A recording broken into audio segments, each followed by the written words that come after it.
Am I the a-hole for throwing my ex's words in his affair partner wife's face after she spent the last 5 years taunting me? I, 33 female, found out my ex-husband, 35 male, and the father of my 2 kids, 11 and 9, was cheating on me with Dana, 30 female, who he worked with. Once I kicked my ex out, he did everything to try and win me back. He even shared the fact Dana was sterile and was just some safe fun because he knew he couldn't get her pregnant. He said he would never actually want something, not someone, like that and that he loved me and our kids. I was having none of it. I didn't pity Dana either because she knew about me. We had met. She knew about the kids too. So to me, she was a home wrecker, and I wasn't going to warn her about my ex's feelings toward her. My ex continued trying to win me back throughout our divorce. The night before, he sent more texts begging me to call it all off and let us be a family again. And he said more degrading things about Dana. But I didn't listen to him. I was done. Even if he wasn't living with Dana, which he was, I wasn't going to believe he'd change. From the day my ex moved in with Dana, she was smug. She called me all dried up, said my pee clearly wasn't tight enough anymore for my ex, and that he clearly felt repulsed by whatever stretch marks the kids left behind. I ignored her. She got herself kicked out of the kids' school a few times for using that language in front of others. Twice, it was in front of one of the teachers during PT conferences. 5 years, I have ignored it and tried to be the bigger person. But recently, she was extra nasty about me and the fact I've been single since the divorce. She tried to say it was clear no man wanted me, not even the father of my children, and how he thought so little of me. She said he only says nothing because of the kids, but she knows. She knows that's why he went to her. So in response, I screenshotted several of the texts my ex sent me where he degraded her, and I told her she should see what he thinks of her. She told me I was sick and twisted and asked how dare I dig into her infertility. Then it was, why would I not tell her if any of this were true? I told her I owed her nothing after she knowingly slept with the man I was married to and contributed to the breakup of my children's family. I told her I found her as disgusting and repulsive as him, but I had done my best to ignore her all these years while she degraded me. Then I told her to look inside her house for all that nasty crap and reminded her to check the dates on the messages. She texted me several times in the aftermath. I muted her. Can't block while they're together because she could be with my kids in an emergency, and the court order states we must keep this access open. So now the plan is to unmute whenever the kids are over there, and mute the second they come home to me. But am I the a-hole? Now for the top comments. Not the a-hole. Most certainly got what she was repeatedly asking for. You just gave her the truth. She gets to live with it and deal with it. I'm sure she's devastated now that the cheater turned out to be a disgusting person, and she's stuck married to him and will probably stay for at least a while because she doesn't want me to win, even though he's no prize. But hey, she's always known how she feels, so that's great. If she keeps it up, just remind her that his mistress position is open now that she's the wife. That ought to shut her up for a little while. Absolutely not the a-hole. If she wants to fight dirty, she'd be foolish not to expect some of it in return. She's pretending she doesn't believe you, but at the very least, you've planted the seed of doubt. Deep down, she knows that your ex would go running back to you if you gave him half a chance. Wouldn't hurt to remind her of that next time she gets nasty, and then remind her that she's welcome to your sloppy seconds. That's all she's good for anyway. She believes them even if she doesn't want to, and she knows I know that. How could she not, when nobody else would know to tell me the stuff he did? Medical info about her too. But whether she acts on it or not is up to her. I wonder if she'll stay if the next mistress is fertile and can give him more babies. Just out of curiosity, what did your ex say about you sending the screenshots? He said nothing to me. I don't know about what he said to her. Next story. Am I the a-hole for snapping at my wife because she keeps wishing our kids had my features? I am a 30-year-old Belgian Flemish guy, and my wife is 28 and Chinese. We already have 2 sons. One is 5 and the other is 1, and she is pregnant again with our 3rd boy. For context, I am blonde with blue eyes, and my wife has black hair and brown eyes. She is also quite tall for a woman, about 5 feet 8 or 173 centimeters, and very pale, even lighter than me. Our oldest ended up with brown hair and green eyes, and our second surprised us by coming out blonde and blue-eyed. Since the day he was born, she keeps saying how lucky he is to have blue eyes and blonde hair. At first, I thought it was just her way of complimenting him, but it has not really stopped.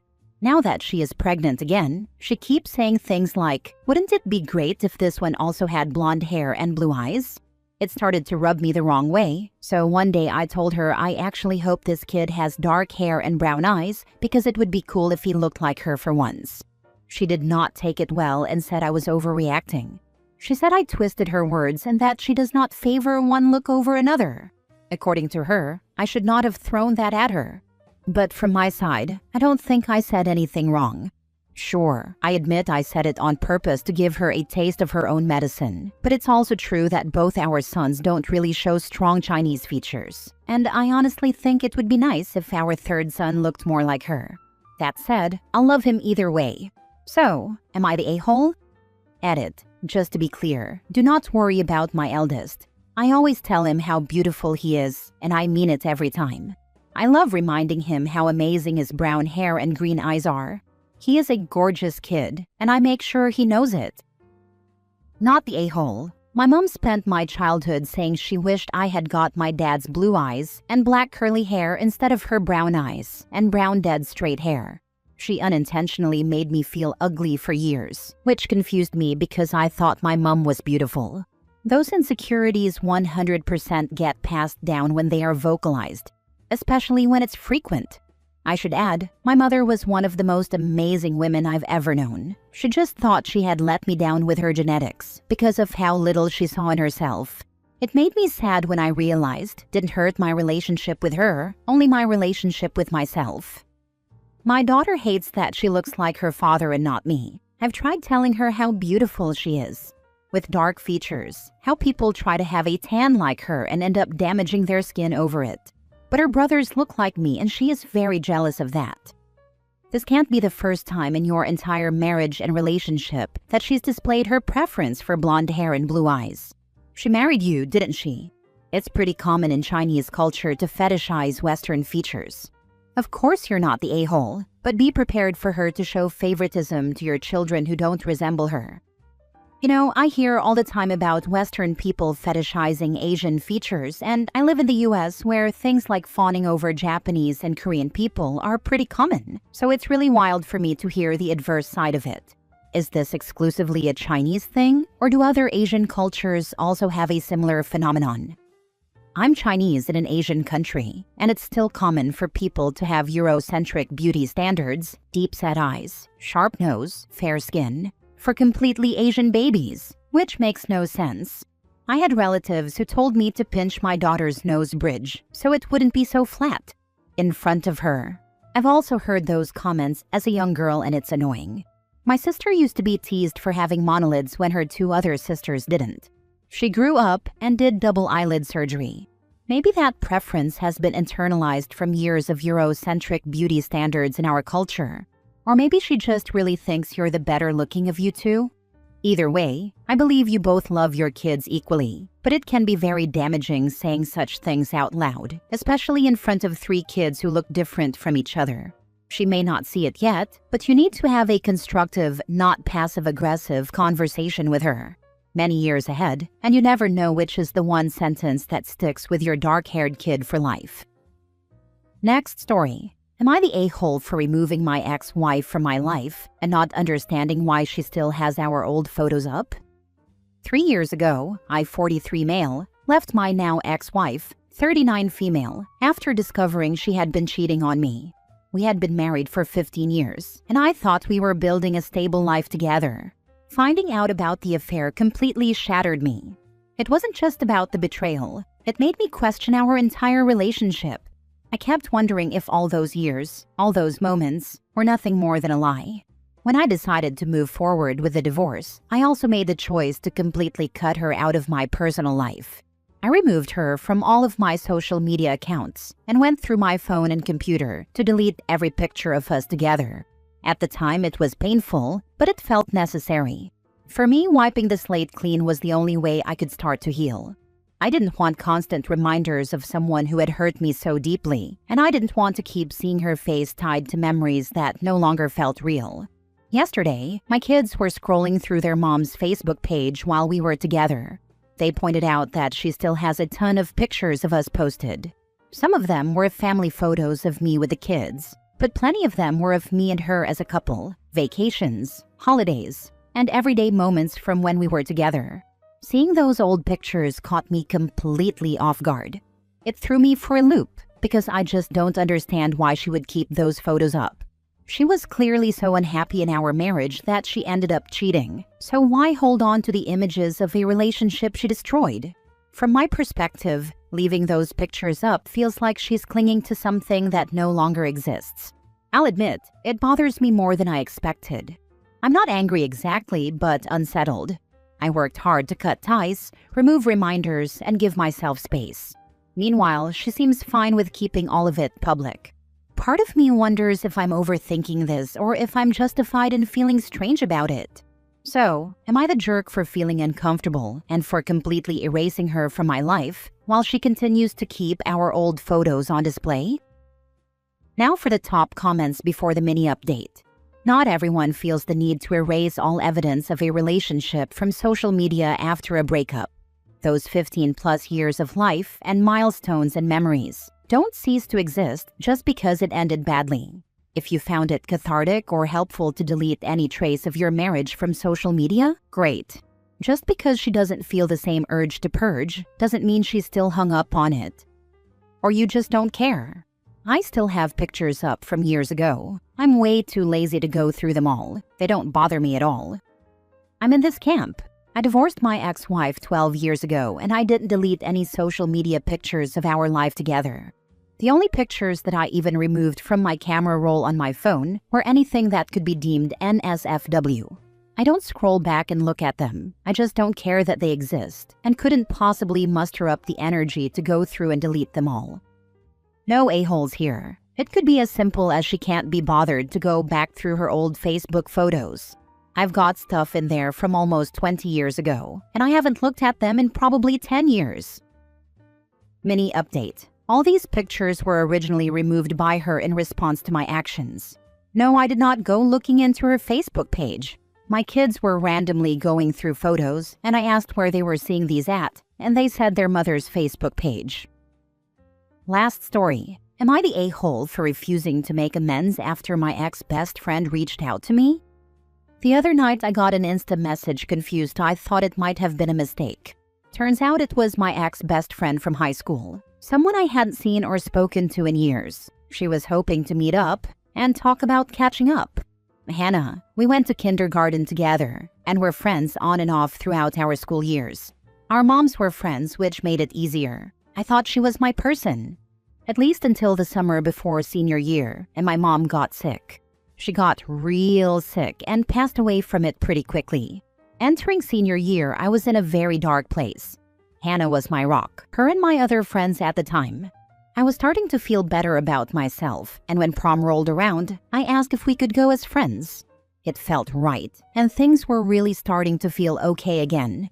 Until she ditched me at prom. I guess her and a couple of our other friends had agreed to a slumber party without me. I felt so embarrassed. No goodbye. No sorry we left you at the prom by yourself. It was even worse when I had to call my older sister to give me a ride home. I mean, I can still see her disappointment. Even worse, the principal walked me to the car because I had asked him to check if my friends had left prom. When I asked Hannah for an explanation at school, all she could say was she was tired. You've become toxic with your sadness. Every day you cry and whine about missing her. I loved your mom too, but you make it so hard to be around you. Honestly, I couldn't breathe after that. How does a kid respond to that? I ended high school with no friends, and it wasn't made easier that she never told her mom. Graduation day, Hannah's mom gave me flowers and thanked me for being her daughter's friend. I told her the truth about prom and walked away before I began to cry. I left those things behind me, and now she has the audacity almost 10 years later to try to patch things up? I can't. At least I don't think I can. We spent so much of my childhood being together that I just don't know. She looks like she's done well for herself, so maybe she's changed? but I was really hurt and I don't think I recovered from it. Not the a-hole. Doesn't sound like the message was an apology. Unless the message was a complete apology, showing self-reflection, and with no obligation on you to give her closure, don't open the door to your heart. She'll hurt you again. It was a short hello, a gift from friends, of Joey saying, "How you doing? And would I be up to meet up for lunch to talk?" You can see now why this surprised me out of nowhere. 50% chance it's an MLM thing. Don't bother. She's not apologetic. Not the a-hole. She abandoned you when you needed her most and said cruel stuff that stuck with you for years. You don't owe her closure or a reunion. If reconnecting hurts more than it helps, you have every right to keep that door closed. Think the only reason I would ever want to talk to her again is to see if her mom is okay. Hannah's mom had a stroke roughly a year ago and hasn't gotten much better, or so I'd heard. Not the a-hole. She's got a close family member who's sick or passed away and wants to unload it all on you because you'd understand and you owe her nothing. She abandoned you when you needed her most. Block that messenger and keep moving forward. There's no justification she can make for leaving you friendless after you lost your mom. You're just going to hear "we were kids, we didn't know any better" type excuses, while she unloads all her grief on you. She can go get a therapist. Yup, she wants someone to be her therapist while she deals with her own mom's health issues because OP would understand what she's going through. There's also a slight chance that she's reaching out because her friends have abandoned her just like she did to OP, because they too think that someone struggling and grieving gives off toxic energy that they don't want to be around. As far as I know, our original friend group broke up after high school because they all felt conflicted regarding everything that happened our senior year. I had some friends that agreed that my grief was valid. However, majority of them agreed with her.